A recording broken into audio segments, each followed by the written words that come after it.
Hello friend, मैं Vinod Kumar sure success civil services classes के online platform पर आप सबका स्वागत करता हूं। आज मैं सीटेट के संदर्भ में फिर आपसे बात करूंगा और वो सीटेट का संदर्भ ये होगा कि उसमें हम लोग चाइल्ड साइकोलॉजी के सेक्शन वाले में शिक्षा मनोविज्ञान को समझने की कोशिश करेंगे और समझेंगे कि शिक्षा मनोविज्ञान हमारे लिए क्यों इम्पोर्टेंट है और साथ में शिक्षा मनोविज्ञान के वैज्ञानिक आधार को समझने की कोशिश करेंगे और समझेंगे कि वैज्ञानिक आधार के क्या क्या पार्ट हो सकते हैं होते हैं और जो हमारे शिक्षा को प्रभावित करते हैं, यानी चाइल्ड एजुकेशन को प्रभावित करते हैं, उसको समझने की कोशिश करेंगे। क्योंकि यह सीटेट का बहुत इम्पोर्टेंट सेक्शन है। अगर आप सीटेट की तैयारी कर रहे हैं या करने का सोच रहे हैं तो यह बहुत इम्पोर्टेंट हो जाता है आपके लिए। आप अभी से ही लग जाएं क्योंकि यह बहुत इम्पोर्टेंट है सीटेट के लिए और सीटेट पास करना आपके लिए बहुत इम्पोर्टेंट है। क्योंकि अगर आप सीटेट जब तक पास नहीं करेंगे तब तक आप अच्छे टीचर नहीं बन सकते हैं। किसी गवर्नमेंट स्कूल में या प्राइवेट स्कूल का भी डिमांड है कि सीटेट पास करना अनिवार्य है।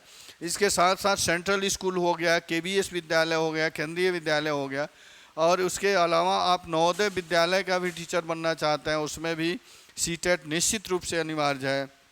इसलिए आप इसको अच्छे से समझें ताकि आपको एग्ज़ाम में प्रॉब्लम नहीं हो। आइए हम बात करते हैं शिक्षा मनोविज्ञान। शिक्षा मनोविज्ञान यानी टीचिंग साइकोलॉजी की बात यहाँ पे की गई है, टीचिंग साइकोलॉजी की बात की गई है और इसमें कहा गया है कि शिक्षा मनोविज्ञान सिद्धांत, ध्यान रखेंगे, शिक्षा मनोविज्ञान सिद्धांत और व्यवहार का समन्वय है। शिक्षा मनोविज्ञान सिद्धांत और व्यवहार का समन्वय है। शिक्षा मनोविज्ञान सिखाने के क्या और कब से संबंधित है, यानी आपको क्या सीखना है और कब सीखना है, इससे संबंधित है। स्किनर एक बहुत बड़े साइकोलॉजिस्ट हैं, ये बताते हैं, स्किनर के अनुसार शिक्षा मनोविज्ञान की वह शाखा है जिसका संबंध पढ़ने और सीखने से है। स्किनर कहते हैं कि शिक्षा मनोविज्ञान मनोविज्ञान की वह शाखा है जिसका संबंध किससे है, पढ़ने और सीखने से है। शिक्षा मनोविज्ञान एक ओर कार्य और दूसरी ओर कारण से के संबंधों पर वही बल देता है।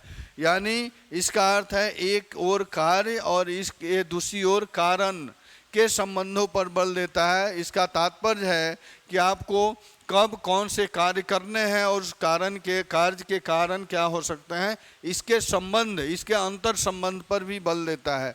इसलिए यह विज्ञान है, इसलिए इसे विज्ञान कहते हैं। निष्कर्ष के प्रयोगों को व्यवहारिक रूप प्रदान कर मानव जीवन को सुखी बनाने के प्रयास करने के कारण इसे कला की श्रेणी में रखा जाता है। अर्थात शिक्षा मनोविज्ञान को विज्ञान भी कहते हैं और इसको कला की श्रेणी में रखा जाता है। विज्ञान इसलिए कहते हैं कि यह सीखने के कब और क्यों से संबंधित है। स्किनर के अनुसार यह पढ़ने और सीखने से संबंधित है, यानी आपको किस अवस्था में क्या चीज़ पढ़नी है और क्या सीखना है उससे संबंधित है, इसलिए इसे विज्ञान कहते हैं। लेकिन निष्कर्षों के प्रयोग को व्यवहारिक रूप प्रदान करके जब मानव जीवन को सुखी बनाने की संकल्पना इसमें अंतर्निहित होती है तब यह कला की श्रेणी में आती है, यानी आर्ट की श्रेणी में आती है। ठीक है, इस संदर्भ में हम लोग शिक्षा मनोविज्ञान को समझते हैं। अब देखेंगे शिक्षा मनोविज्ञान के वैज्ञानिक आधार, यानी किन किन आधारों पर हम शिक्षा मनोविज्ञान को बांटते हैं।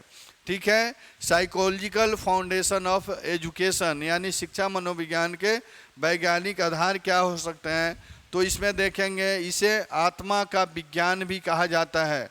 शिक्षा मनोविज्ञान को आत्मा का विज्ञान कहा जाता है, अर्थात साइंस ऑफ सोल, चेतना का विज्ञान, साइंस ऑफ कॉन्शसनेस नहीं, चेतना का विज्ञान साइंस ऑफ कॉन्शसनेस, फिर मस्तिष्क का विज्ञान साइंस ऑफ माइंड, फिर कहते हैं व्यवहार का विज्ञान साइंस ऑफ बिहेवियर भी कहा जाता है, यानी आपका बिहेव क्या है और वो बिहेव किस रूप में कार्य करता है उसके संदर्भ में हम लोग इसको देखेंगे शिक्षा मनोविज्ञान को। फिर आप देखेंगे पहला जो वैज्ञानिक आधार है, इसको हम कहते हैं आत्मा का विज्ञान। आत्मा का विज्ञान, इसका तात्पर्य है साइंस ऑफ सोल। जो टीचिंग साइकोलॉजी है ये हर एक बच्चा के, हर एक व्यक्ति के आत्मा से जुड़ता है, इसलिए इसे हम आत्मा का विज्ञान कहते हैं। गैरिट के अनुसार साइकोलॉजी जो है, साइकोलॉजी शब्द की उत्पत्ति यूनानी भाषा के 2 शब्द से हुई है। गैरिट कहते हैं साइकोलॉजी शब्द की उत्पत्ति किस भाषा से? यूनानी भाषा के 2 शब्दों से हुई है। पहला शब्द है साइकी। साइकी जिसका अर्थ होता है आत्मा, ध्यान रखेंगे। पहला शब्द है साइकी जिसका अर्थ होता है आत्मा। दूसरा है लोगस जिसका अर्थ होता है अध्ययन करना। अर्थात कह सकते हैं कि आत्मा के बारे में जहाँ अध्ययन किया जाता है उसको हम साइकोलॉजी में आत्मा का विज्ञान कहते हैं, माइंड ऑफ सोल कहते हैं। इस तरह प्राचीन काल में साइकोलॉजी को मनोविज्ञान का साइकोलॉजी का तात्पर्य था मनोविज्ञान, अर्थात स्टडी ऑफ सोल से ही भी इसको जोड़ते हैं। अर्थात कह सकते हैं कि यह आत्मा का विज्ञान है। इस अर्थ को मानने वाले मनोवैज्ञानिकों में सबसे जो प्रमुख थे उनका नाम है प्लेटो, अरस्तु और डेकार्ते। ये 3 नाम प्रमुख हैं। ये तीनों व्यक्ति जो हैं साइकोलॉजी को मानते हैं कि यह आत्मा का विज्ञान है, यानी आप कह सकते हैं ये साइंस ऑफ सोल है। यह आत्मा का मनोविज्ञान है कि आत्मा के अध्ययन से जुड़ता है, इसलिए हम इसे आत्मा का विज्ञान कहते हैं। ठीक है। दूसरा आधार देखेंगे। दूसरा इसका आधार होता है मस्तिष्क का विज्ञान, यानी science of mind. Science of mind आप देखेंगे मध्य युग में दार्शनिकों ने मनोविज्ञान को, ध्यान रखेंगे मध्य युग यानी मेडाइवल काल में दार्शनिक जो थे यह मनोविज्ञान को मन या मस्तिष्क का विज्ञान बताया। मन और मस्तिष्क का विज्ञान बताया। इनमें प्रमुख रूप से पोल्मोनोलॉजी यह सीटेट में पूछा हुआ है कि किस व्यक्ति ने मनोविज्ञान को मस्तिष्क का विज्ञान माना है, साइंस ऑफ माइंड माना है। तो आप ध्यान रखेंगे इसके पल्मोनोलॉजी का नाम बहुत इम्पोर्टेंट है। इन्होंने कहा कि जो मनोविज्ञान है यह मन का विज्ञान है, मस्तिष्क का विज्ञान है, यानी मन स्थिति को जानने के लिए सबसे ज़्यादा यह बेनिफिट होता है, यानी उपयोगी होता है। यह बताता है कि किसी बालक के मन में कब कौन सी एक्टिविटी चल रही है और उसके मन के हिसाब से, उसके मेंटल स्टेटस के हिसाब से किस परिस्थिति में, किस इन्वायरमेंट में उसको कब शिक्षा देना है, इसकी बात करते हैं ये साइंस ऑफ माइंड में। अर्थात कह सकते हैं कि आपको पता है कि भारत विविधता वाला देश है और विविधता वाले देश में विविध संप्रदाय, विविध समाज के बच्चे रहते हैं, विभिन्न इन्वायरमेंट के बच्चे, पर्यावरण के बच्चे रहते हैं और उनके सीखने की क्षमता भी अलग होती है, उनकी ग्रेस्पिंग क्षमता भी अलग होती है। इसलिए शिक्षक को आवश्यकता है कि उनके हर एक एक्टिविटी पे नज़र रखें और हर एक एक्टिविटी को समझें ताकि उनके अनुरूप शिक्षा दे सकें। इसकी बात कही जाती है साइंस ऑफ माइंड में। ठीक है। थर्ड सेक्शन इसका हो जाता है चेतना का विज्ञान। चेतना का विज्ञान या अर्थात कह सकते हैं चेतना का विज्ञान अर्थात कह सकते हैं ये 16वीं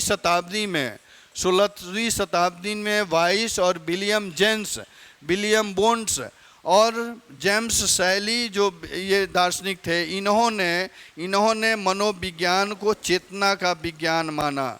इन्होंने मनोविज्ञान को क्या बनाया? चेतना का विज्ञान बताया। अर्थात कह सकते हैं कि इसके माध्यम से हम बच्चे के चेतना को, उसके कॉन्शसनेस माइंड को समझ पाते हैं कि बच्चा किस वे में, किस डायरेक्शन में कितना सोच सकता है ताकि उसके लिए हम शिक्षा दे सकें। जब तक एक शिक्षक बच्चे के चेतना को नहीं समझेगा, उसके कॉन्शसनेस को नहीं समझेगा, तब तक हम बाल केंद्रित शिक्षा यानी चाइल्ड सेंटर एजुकेशन की बात नहीं कर पाएंगे। चाइल्ड सेंटर एजुकेशन के लिए सबसे इम्पोर्टेंट सेक्शन हो जाता है कि आप बच्चे के चेतना को, बच्चे के कॉन्शसनेस माइंड को समझें ताकि आप उसके अकॉर्डिंग उसको शिक्षा दे सकें।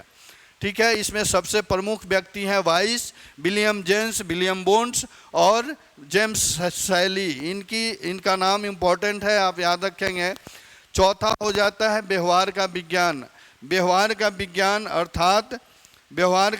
अर्थात science of behaviour. Science of behaviour की बात की जाती है इसमें। इसकी संकल्पना 20वीं शताब्दी में आई है और मनोविज्ञान को व्यवहार का विज्ञान माना गया है। मानने वाले जो व्यक्ति हैं वो है वाटसन। ये कहते हैं कि मनोविज्ञान यानी साइकोलॉजी जो है ये व्यवहार और अनुभव का विज्ञान है। व्यवहार और अनुभव का विज्ञान है, अर्थात यह टीचर के लिए बहुत इम्पोर्टेंट है कि वह अपने अनुभव के हिसाब से बच्चों के व्यवहार को परखे, देखे, जाने, समझे और उसके हिसाब से उनको शिक्षित करे, ताकि बच्चा अच्छे से अपने मानसिक विकास और बौद्धिक विकास कर सके। जब तक एक टीचर बच्चे के बिहेव को नहीं समझेगा, उसके मन स्थिति को नहीं समझेगा अपने अनुभव के माध्यम से कि बच्चा किस अवस्था में किस तरह का व्यवहार कर रहा है, तब तक वह अच्छा शिक्षा नहीं दे सकता है, उसके अकॉर्डिंग शिक्षा नहीं दे सकता है। और यह समझने के लिए सबसे ज़रूरी है कि आप चाइल्ड सेंटर्ड एजुकेशन के तरफ बच्चे को मूव करें, यानी एजुकेशन के बीच में बच्चा को रखें और इसके प्रॉब्लम को आप समझें।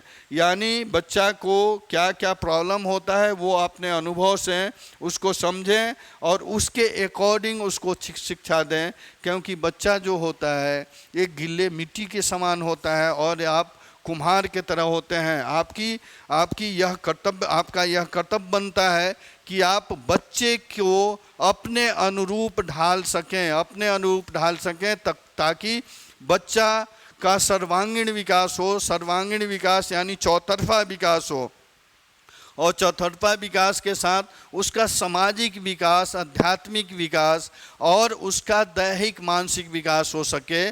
जब तक ये बच्चे का विकास नहीं होगा तब तक वो बच्चा अपना विकास नहीं करेगा और उससे संभवतः समाज का, राज्य का और देश का विकास नहीं होगा। इसलिए सबसे इम्पोर्टेंट है कि आप चाइल्ड सेंटर एजुकेशन के तरफ ध्यान दें और चाइल्ड सेंटर एजुकेशन के लिए सबसे इम्पोर्टेंट है कि आप शिक्षा मनोविज्ञान के कंपोनेंट को समझें ताकि उस उद्देश्य की पूर्ति हो सके।